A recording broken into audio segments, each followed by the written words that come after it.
Aku tidak akan pernah takut oleh karena Allah akan menyertai saya. Aku tidak akan pernah takut karena Allah adalah panji-panji kemenangan saya.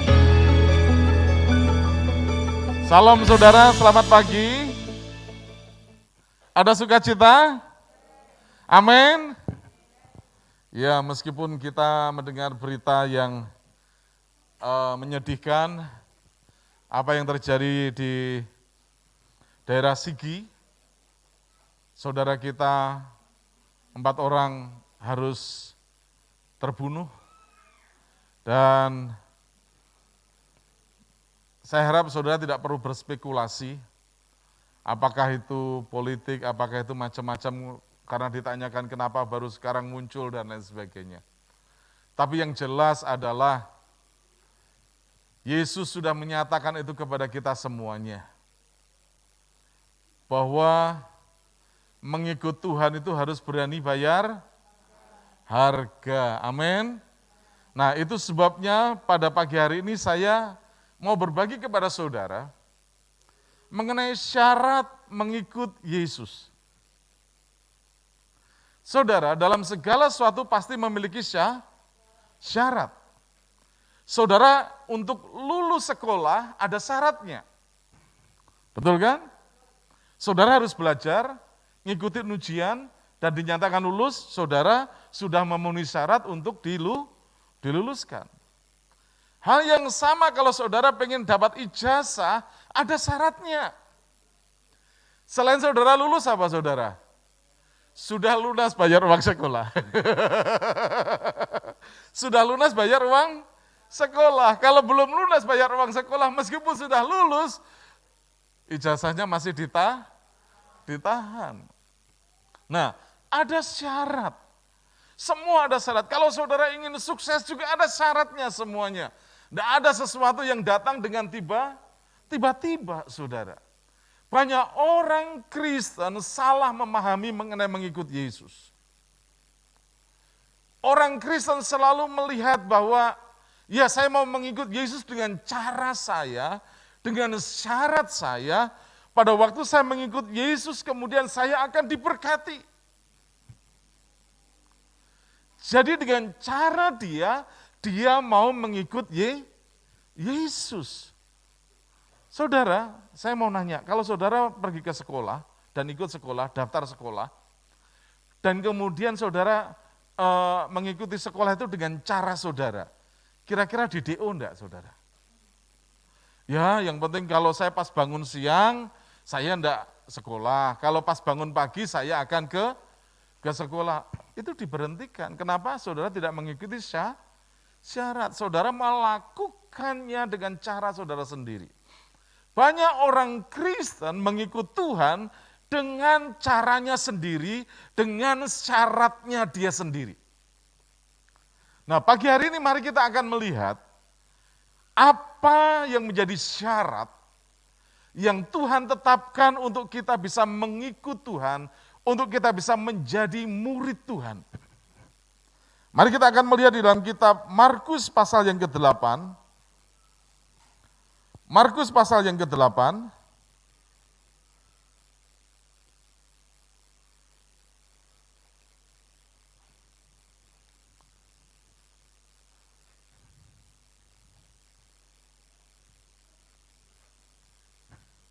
Oke, di slide, coba tunjukkan slide-nya.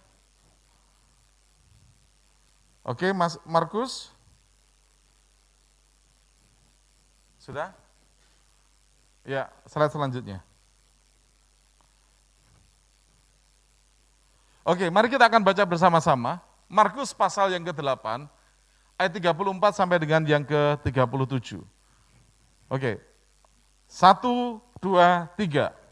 Lalu Yesus memanggil orang banyak dan murid-muridnya dan berkata kepada mereka, setiap orang yang mau mengikut aku, ia harus menyangkal dirinya, memikul salibnya, dan mengikut aku. Sekali lagi, dengan suara yang keras ya, kita baca ayat yang ke-34. 1, 2, 3. Lalu Yesus memanggil orang banyak dan murid-muridnya dan berkata kepada mereka, setiap orang yang mau mengikut aku, ia harus menyangkal dirinya, memikul salibnya, dan mengikut aku. Ayat 35, karena siapa yang mau menyelamatkan nyawanya, ia akan kehilangan nyawanya. Tetapi barang siapa kehilangan nyawanya karena aku dan karena Injil, ia akan menyelamatkannya. Apa gunanya seorang memperoleh seluruh dunia, tetapi ia kehilangan nyawanya? Karena apakah yang dapat diberikannya sebagai ganti nyawanya? Nah, saudara-saudara yang kasih dalam Tuhan, ada 3 hal di sini yang sangat penting kita belajar bersama-sama. 3 syarat yang Tuhan nyatakan kepada murid-muridnya dan juga kepada orang banyak. Jadi syarat ini tidak hanya untuk orang lain, saudara, tapi syarat ini untukmu, muridnya juga, saudara.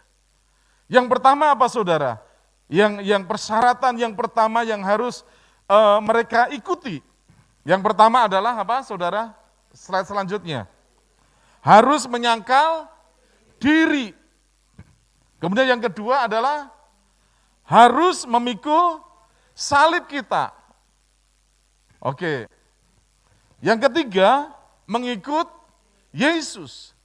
Nah, ada 3 hal yang kita belajar di sini. Sebuah syarat untuk saudara bisa mengikut Yesus. Yang pertama harus menyangkal diri.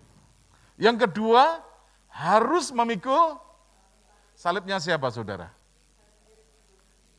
Hah? Bukan salibnya orang lain, saudara.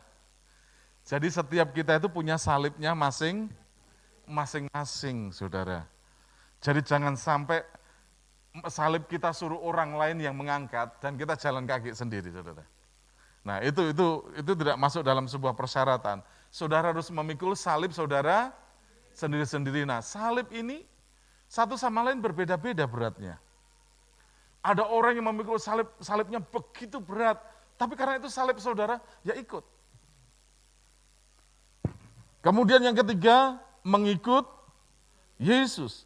Nah, mari kita akan melihat yang pertama tentang yang menyangkal diri.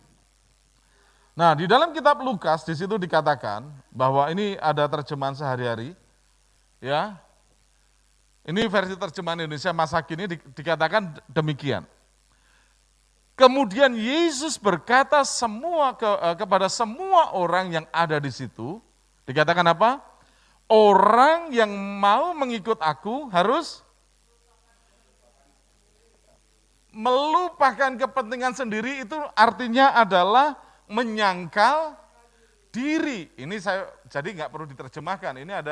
Ini Alkitab bahasa masa kini, ada bahasa sehari-hari juga sama. Orang yang mengikut aku harus melupakan kepentingannya sendiri, memikul salibnya apa, saudara? Tiap hari dan terus mengikut aku. Nah, menyangkal diri, dasar dari penyangkalan ini adalah pemahaman bahwa keselamatan hanya berasal dari Tuhan. Bahwa hidup ini oleh karena kasih karunia Tuhan. Kalau kita ada hari ini, kita tahu bahwa itu semua oleh karena kasih karunia Tuhan. Amin. Saudara, sangat penting kita bisa memahami kenapa banyak orang itu kalau pas diberkati seperti dia berjalan di atas awan-awan dan dia lupa daratan. Dan pada waktu dia mengalami sebuah kesulitan, dia seperti orang yang paling terpuruk di dunia ini. Melihat seperti itu, saya yakin di sini tidak ada. Itu di luar sana. Jadi waktu diberkati itu kayak seolah-olah tidak menyentuh tanah. Tetapi kalau pada waktu kita merasa masalah yang begitu besar, kita seperti orang yang paling terpuruk di dunia ini. Tidak ada orang lain yang menderita seperti saya. Tidak ada orang lain yang susah seperti saya. Saya ini. Saudara, kenapa? Satu saja sebenarnya. Alasannya adalah bukan masalah dia tidak bersyukur, saudara. dia tidak memahami bahwa hidup itu kasih karunia dari Tuhan. Amin. Saya membaca sebuah artikel, seorang pemimpin besar dia mengatakan begini. Waktu kita bisa memahami bahwa berkat, jabatan, dan promosi adalah kasih karunia Tuhan. Maka pada waktu jabatan, promosi, dan semuanya itu hilang, kita merasa bahwa itu ya memang miliknya Tuhan. Amin. Tapi kalau kita merasa bahwa semuanya itu karena jerih payah saya berjuang mati-matian, saya begini mati-matian dan lain sebagainya, saya mendapatkan ini oleh karena saya, semuanya saya. Maka pada waktu hilang, maka hilanglah sayanya. Mengerti maksud saya? Hilang sayanya, sehingga kita bisa mengatakan, who am I? Siapa saya? Nah ini sangat penting, kenapa syarat pertama mengikut Yesus adalah menyangkal diri. Menyangkal diri itu indah, saudara. Makanya ada satu lagu mengatakan, jalan serta Yesus, jalan sertanya setiap hari. Jalan serta Yesus selamanya. Terus, dalam suka, jalan dalam duka, serta Yesus. Nah itu dia. Amin. Amin. Sehingga kita bisa mengalami pada waktu Allah melimpahkan berkat dengan luar biasa, because His grace. Oleh karena kasih karunia Allah kita dipercayakan itu semuanya. Tapi pada waktu segala sesuatunya tidak berjalan dengan baik, kita bisa mengatakan karena kasih karunia Allah, saya harus melewati itu semua. Kapan hari saya pernah berkhotbah, ikut Tuhan itu jalannya tidak selalu senang. Tuhan gak pernah janji bahwa kalau ikut aku jalannya selalu di awan-awan, everything's okay, beres. Saudara tahu Mazmur pasal 23 yang pernah saya singgung. Dikatakan, kalau kita diizinkan Tuhan untuk melewati lembah bayang-bayang maut. Daud menulis itu di dalam kitab Mazmur pasal 23. Dia katakan, waktu aku melewati lembah bayang-bayang maut. Kenapa Daud mengatakan, Tuhan, kenapa kau izinkan aku melewati lembah bayang-bayang maut? Di manakah engkau Tuhan? Kadang-kadang Tuhan izinkan terjadi. Manusia kita akan diuji siapa diri kita pada waktu kita melewati lembah bayang-bayang maut. Orang itu akan ketahuan pada waktu kita diizinkan Tuhan melalui banyak kesulitan, siapa manusia kita yang sebenarnya. Kalau diberkati semuanya, saudara tidak akan pernah tahu. Karena bahasanya apa saudara? Haleluya, Tuhan baik. Betul kan? Ya kan, terus nanti di Facebook ditulis, memang Tuhan itu baik. Kenapa? Karena hari ini ada berkat. Kan gitu, saudara ya. Iya kan? Oh, haleluya, puji Tuhan. Oh, amin, haleluya. Udah. Tapi saudara akan tahu bagaimana tulisannya pada waktu kita melewati lembah bayang-bayang maut. Apakah kita masih bisa mengatakan, oh haleluya, berkat Allah luar biasa. Amin. Amin. Amin. Jadi menyangkal diri, Allah menolong kita. Pada waktu si Daud melewati bayang-bayang maut, dia katakan, saya membahas ini waktu saya belajar bahasa Ibrani. Dia katakan bahwa I never have fear. Aku tidak pernah memiliki ketakutan pada waktu aku melewati lembah bayang maut. Oleh kenapa? Firman Allah katakan, gadamu itu perlindungan, tongkatmu itu tuntunan saudara, yang akan menghibur aku. Amin. Sehingga kita bisa menyangkal diri kita saudara. Kita bisa menyangkal diri, Yesus ingin syarat yang pertama, Bahwa kita melupakan semuanya, apa yang ada dalam diri kita, kepentingan kita, ataukah apa itu namanya, dan kita mengikut kepada Yesus, sehingga pada waktu kita melewati lembah bayang-bayang maut, kita bisa mengatakan, I never fear. Aku tidak akan pernah takut, oleh karena Allah Immanuel, Allah beserta dengan kita. Amin. Amin. Aku tidak akan pernah takut, oleh karena Allah akan menyertai saya. Aku tidak akan pernah takut, karena Allah adalah panji-panji kemenangan saya. Saudara, miracle, mujizat selalu disertai dengan krisis. Semakin kita krisis semakin besar, sebentar lagi mujizat itu akan semakin besar. Tetapi mujizat akan terjadi tergantung bagaimana sikap kita melihat krisis itu, saudara. Itu sebabnya pada waktu Tuhan meminta kepada kita untuk kita menyangkal diri, dan Tuhan mengizinkan kita untuk melewati lembah bayang-bayang maut, yang ada bukan tentang siapa saya, siapa saudara, yang adalah saya tahu bahwa kasih karunia Allah lebih daripada cukup. Amin. Kasih karunia Allah lebih daripada cukup.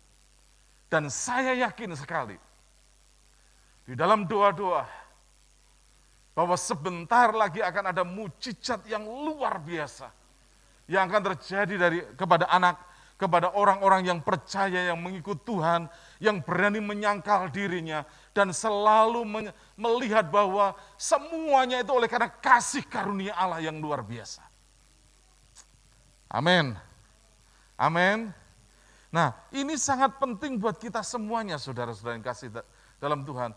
Itu sebabnya kenapa Yesus, syarat yang pertama untuk mengikut Yesus adalah, bilang teman kanan kirimu, tapi jangan terlalu keras-keras sambil ditutupi, menyangkal diri. Karena enggak boleh droplet kalau sudah. Iya kan ya. Ini kita bercanda juga ya, oke. Kalau dulu kan kita bisa deket-deket ya, jangan menyangkal diri kan gitu ya. Sekarang enggak jauh lah kan gitu ya. Menyangkal diri, saudara. Makanya pada waktu kita mengikut Tuhan, waktu kita bisa menyangkal diri, this is not about me, this is not about you. Ini bukan tentang saya atau tentang saudara. Ini bukan tentang perasaanmu atau perasaanku. Tetapi semuanya oleh karena kasih karunia Allah. Sehingga pada waktu Tuhan menyatakan sesuatu, kita menyadari bahwa memang Tuhan itu Allah yang luar biasa. Memang Tuhan kita adalah Allah yang dahsyat. Memang Tuhan kita adalah Allah yang setia dan tidak pernah berubah. Jadi syarat yang pertama mengikut Yesus apa? Menyangkal diri. Amin. Amin. Penyangkalan diri itu menolong kita, saudara. Dalam ilmu psikologi, ternyata orang yang bisa menyangkal diri adalah orang yang paling sehat. Kenapa orang dikatakan orang yang paling sehat? Karena dia tidak fokus kepada dirinya sendiri. Ada orang yang mengalami sakit, sebenarnya saya sebutkan sebagai sakit jiwa, tapi jangan berpikir bahwa itu gila, saudara. Sakit jiwa itu segala sesuatunya diterapkan kepada dirinya sendiri. Nanti saya, nanti ada orang yang ngomong sedikit, nanti dia bilang, kenapa orang itu ngomongin tentang saya. Itu sesuatu yang bahaya dan itu bikin sakit, saudara. Tetapi orang yang menyangkal diri, apapun yang terjadi, situasinya apapun yang ada, dia bisa melihat bahwa ini semua bukan tentang saya. Ini semuanya tentang Kristus Yesus. Pada waktu saya mengikut Tuhan, pada waktu saya berjalan bersama dengan Tuhan, Tuhan nyatakan itu semuanya kepada kita. Amin. Sehingga jadi anak Tuhan, kita tidak mudah untuk berhenti mengikut Tuhan. Amin. Nah, kemudian yang kedua, Syarat yang kedua apa saudara? Harus memikul salibnya. Memang salib itu berbicara tentang kemerdekaan. Salib itu berbicara mengenai blessing, berkat.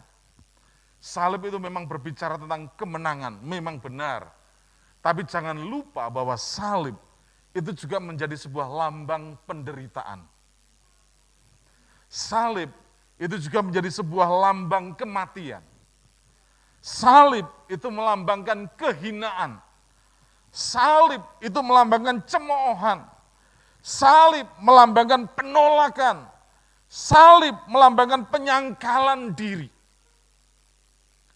Ingatlah ini semuanya, bahwa kalau kita menderita oleh karena kita mengikut Yesus, itu memang sudah tertulis bahwa waktu kita mau mengikut Yesus, syarat yang kedua adalah kita akan memikul salib. Jangan lupa itu saudara-saudara yang kasih dalam Tuhan. Seringkali kita mengorientasi kita, kadang-kadang kita sudah dikaburkan, kita selalu kepada satu sisi, yaitu salib berbicara berkat, salib berbicara mengenai kemenangan, salib berbicara mengenai mujizat. Saya katakan itu benar. Tapi salib juga melambangkan sebuah penderitaan. Itu sebabnya jangan terkejut. Kalau kemudian ada orang Kristen yang mengikut Tuhan, dan kemudian saya pakai istilah belum diberkati Tuhan, ngambek sama Tuhan. Kalau kayak gini saya nggak mau ikut Tuhan lah. Sudahlah saya mau ikut yang lain. Kan di sana lebih diberkati daripada saya ikut Tuhan. Bahkan berani melepaskan tidak mau mengikut Tuhan hanya gara-gara berkat, saudara. Dia lupa bahwa syarat mengikut Tuhan adalah dia harus memikul salib. Memikul salib ini sangat penting berbicara penderitaan. Itu sebabnya saudara-saudara yang tahu, yang kasih dalam Tuhan, kita bisa melihat di dalam kitab Perjanjian Baru, bagaimana orang-orang yang pertama kali mengikut Tuhan, mereka berani mati oleh karena Tuhan. Saudara tahu apa namanya Stefanus? Pada waktu Stefanus dirajam batu, dia mati oleh karena mengikut Tuhan. Dia mati oleh karena iman dia. Pertanyaan saya, apakah Stefanus kemudian waktu dirajam batu dia mengatakan, nyesel aku nggak mau lagi ikut Tuhan? Enggak, saudara. Karena dia sudah menyangkal diri dan dia berani mengikut salib. Pada waktu dia dirajam batu, di dalam kitab Kisah Para Rasul mengatakan bahwa I see the Lord. Dia katakan, aku melihat Tuhan, aku melihat kemuliaan Allah. Dan dia tidak merasakan sakit, karena dia melihat kemuliaan Allah, saudara. Di dalam penderitaan, dia tidak menderita. Di dalam kesukaran, dia tidak merasa sukar. Di dalam kelemahan, dia tidak merasa lemah. Oleh karena salib yang dia pikul, dia sadar bahwa Allah memberikan kekuatan kepada kita semuanya oleh karena salibnya itu, oleh karena kekuatannya itu sendiri. Kehinaan, cemoohan, dan lain sebagainya, itu sudah makanan orang percaya. Saya masih ingat waktu saya masih kecil, kalau kita ke gereja, teman-teman saya mengatakan, orang Kristen itu kalau nanti matinya di penteng, saudara. Saudara tahu artinya di penteng? Disalib, itu jadi ejaan. Dan kemudian dikatakan yang macam-macam. Ada bahkan lagunya, Allahmu beranak kan gitu, saudara ya. Ada macam-macam, ejekan, cemoohan. Ada begitu banyak cemoohan. Tetapi pada waktu kita mengikut salib, kita nggak boleh marah, saudara. Amin. Saudara kemudian, oh saya marah, kurang ajar kamu. Nggak bisa, saudara. Tapi kita bisa merelakan diri kita oleh karena salib Kristus itu sendiri. Amin. Makanya jangan marah, saudara. Apa yang sudah terjadi dengan Sigi. Yang kita perlu lakukan adalah kita berdoa. Biar karena damai sejahtera Tuhan akan melingkupi mereka. Amin. Inilah orang Kristen, saudara. tunjukkan bahwa saudara pengikut Kristus. Saudara penuh dengan kasih, bukan kebencian. Meskipun kita tahu bahwa sangat mengerikan foto-foto itu, tetapi satu hal, bahwa tetap kasih dan melepaskan kasih dan berkat. Ini belum seberapa, saudara. Saya masih ingat waktu kerusuhan tahun berapa itu, daerah situ Bondo dan sebagainya. Itu mengerikan juga. Tetapi sekali lagi, kasih, kita melepaskan kasih. Oleh karena kita tahu bahwa waktu kita mengikut Tuhan, ada satu syarat. Yang pertama adalah menyangkal diri, yang kedua memikul salib. Dan yang ketiga, ini sangat penting juga. Dikatakan mengikut Yesus, mengikut aku. Pertanyaan saya adalah siapa yang saudara ikuti dalam kehidupan ini? Yesus katakan kalau engkau mau mengikut aku, harus ikut aku. Dikatakan sungguh-sungguh mengikut Kristus berarti dia telah menjadi segalanya bagi kita. Semua orang mengikuti sesuatu, teman, budaya, yang populer, keluarga, keinginan yang egois, dan yang lain sebagainya, atau mengikuti Allah. Ada orang Kristen mengatakan bahwa dia mengikuti Tuhan, tapi dengan caranya dia sendiri. Sekali lagi, itu tidak mengikuti syarat yang Tuhan berikan. Kita hanya bisa mengikuti satu hal pada satu waktu. Artinya begini, satu contoh misalnya, saya ngikutin Bu Prop. Saya bilang sama Bu Prop, kamu mau kemana? Ke sana, ya udah, saya antar. Ya saudara, waktu saya antar dia, kira-kira saya mau harus mengikuti keinginan dia pergi kemana aja atau ikuti keinginan saya, saudara? Kalau saya suruh nganter dia, saya mau ke Kelungkung, tapi di tengah jalan saya belokkan dia, bukan ke Kelungkung tapi ke Nusa Dua. Artinya bahwa saya tidak mengikuti Bu Prop.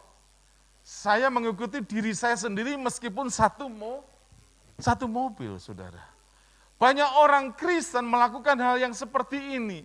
Memang satu bagian bersama dengan Tuhan, dia berkata mau mengikut Tuhan, tapi ternyata sebenarnya Tuhan disuruh mengikuti mereka. Amin. Nanti kalau sudah terbentur baru teriak, di manakah engkau Tuhan, kan gitu saudara. Nah, ini sangat penting, mengikut Tuhan. Yang ketiga adalah kita mengikuti dia. Firman Tuhan katakan bahwa domba-domba mengenal suaranya. Ya, suara gembalanya. Yaitu gembala agung kita Tuhan Yesus. Tapi banyak domba-domba tidak mengenal suaranya, lebih banyak mengenal suara di medsos, saudara. Amin. Siapa di sini yang satu hari tidak pernah buka medsos? Oh ada ya kayak gitu ya. Semua, hampir semua. Dan tidak ada satupun yang tidak. 1 jam, saudara tidak pegang medsos. Ada yang tidak pegang medsos, maksudnya tidak pegang handphone? 1 jam aja. Kalau lupa, pada waktu tidur. Ya, sisanya semuanya. Nah, mari kita akan melihat untuk sungguh-sungguh mengikuti Kristus, berarti kita tidak mengikuti siapapun lagi selain Dia. Amin. Kita mengikut Tuhan. Nah, inilah 3 syarat yang sangat penting buat kita bersama, yang Tuhan sendiri syaratkan buat kita. Tuhan katakan kepada banyak orang dan kepada murid-muridku. Amin. Kalau kita murid-muridnya, kita masuk ke syarat itu. Kalau orang yang lain juga masuk ke syarat itu, kalau mereka mau mengikut Tuhan. Amin. Amin. Amin. Jadi apa yang pertama? Menyangkal diri. Yang kedua, mengikul salib. Yang ketiga, mengikut Yesus. Dan kalau kita bisa mengikuti Dia, saudara, ingatlah bahwa hidupku bukannya aku lagi, tapi Kristus yang hidup di dalam aku. Kalau Kristus yang hidup di dalam aku, maka segala sesuatu yang ada dalam diri kita adalah urusan Allah. Kebenaran ini akan sangat menolong kita menjadi begitu kuat pada waktu hidup kita bukannya aku lagi, tapi Kristus yang hidup dalam aku. Maka Allah akan seringkali mengintervensi hidup kita. Amin. Mari kita akan berdoa.